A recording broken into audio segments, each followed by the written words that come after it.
आज की कहानी को सब्सक्राइब करें और बेल आइकन को दबाना बिल्कुल भी ना भूलें।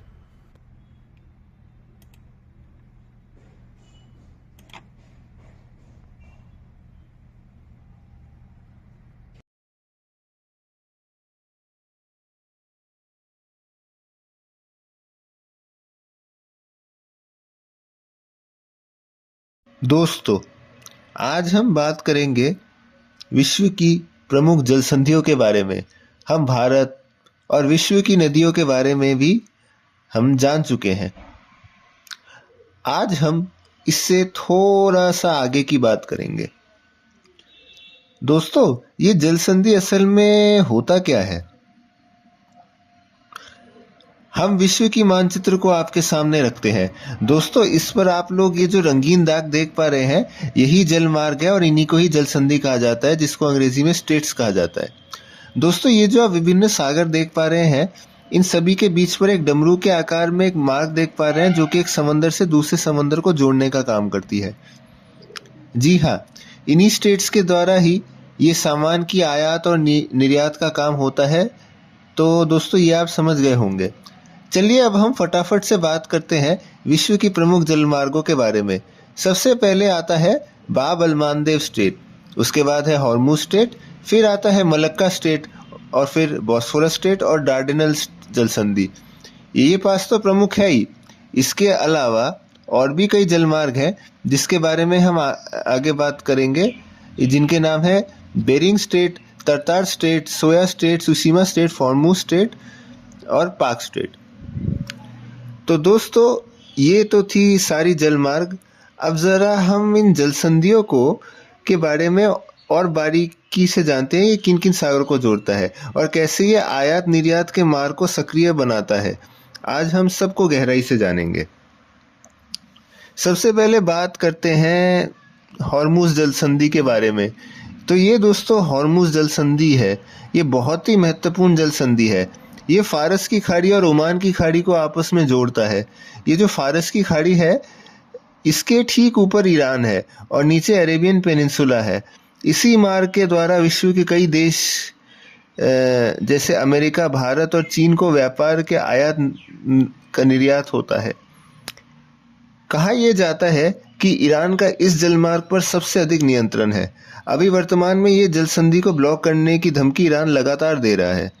ऐसा करने पर विश्व युद्ध के संकेत बढ़ सकते हैं। तो दोस्तों, इस जलमार्ग पर के कितने मायने हैं, आप ये भी बात जान लीजिए कि भारत का व्यापार भी इसी जल संधि पर निर्भर है। एक और बात, ईरान पर मौजूद है चाबहार बंदरगाह, जिसको भारत ने व्यापार के दृष्टिकोण से बनाया है।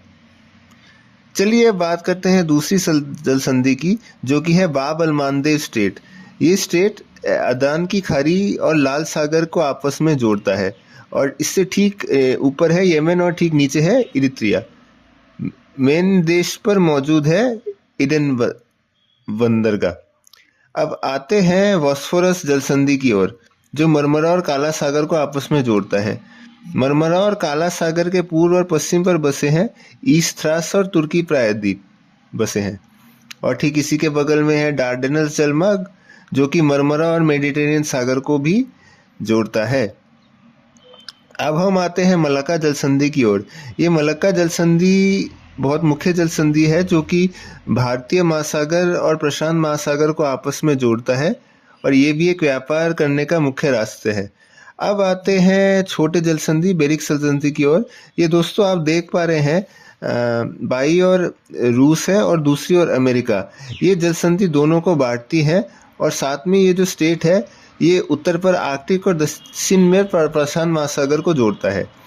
अब बात करते हैं दूसरी जल संधि की ओर, जिसका नाम है तरतार जलमार्ग। ये रूस प्रायद्वीप के ठीक नीचे मुख्य भूमि पर स्थित है और ये ओखोत्सक सागर और जापान सागर को ये जोड़ता है। आपको मैं बता दूं, अगर आपको जापान सागर से प्रशांत महासागर की ओर जाना है ना, तो आप इस जलमार्ग इस स्टेट के माध्यम से आप जा सकते हैं। अब इससे ठीक नीचे आता है जलमार्ग, जिसका नाम है सोया जलमार्ग, जो कि जापानी द्वीप और सकलैन द्वीप को आपस में जोड़ता है। आपको मैं बता दूं दोस्तों, ये जो स्टेट है, ये अन्य दो स्टेटों की तरह ही ठीक नीचे ही स्थित है। कुल मिलाकर जापान सागर से प्रशांत महासागर तक पहुंचने में 3 जलमार्ग होते हैं, और जो बच्चे स्टेट्स है उनका भी हम जिक्र करेंगे। अभी जो जलमार्गों की बात कर रहे हैं ये छोटे जलमार्ग हैं।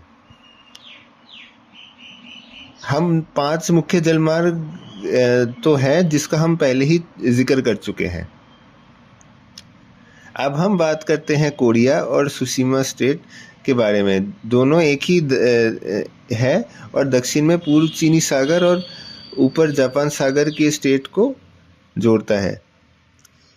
अब थोड़ा ऊपर चलते हैं फॉर्मोस या ताइवान स्टेट की ओर।